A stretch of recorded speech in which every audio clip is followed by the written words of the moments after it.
Giriraj sir, कुछ लोग बोल रहे हैं कि एलआईसी का पॉलिसी तो इन्फ्लेशन को भी बीट नहीं करता। बहुत सारे लोग बोल रहे हैं। कौन सा एसेट करता है फिर? क्या बैंक एफडीज करते हैं, पोस्टल सेविंग स्कीम्स करते हैं? कौन से सेफ इन्वेस्टमेंट एसेट्स इन्फ्लेशन को बीट करते हैं? लेकिन सर, अगर 15 साल तक म्यूचुअल फंड या एसआईपी में हम लोगों ने निवेश किया तो उसमें 15% तक रिटर्न मिल सकता है। मिल सकता है, ये जो दो वर्ड्स है ना लास्ट के, मिल सकता है, ये इंपॉर्टेंट है।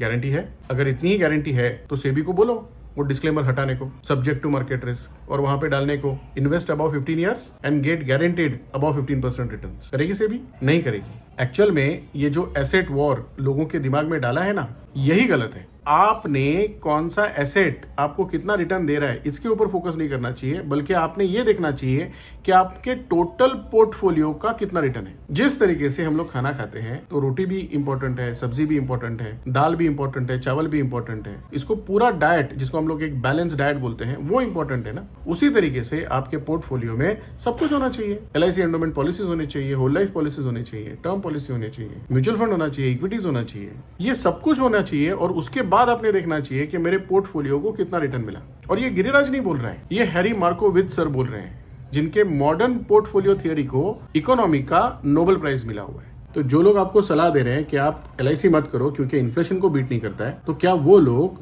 हैरी मार्कोविट्ज सर से भी इंटेलिजेंट है?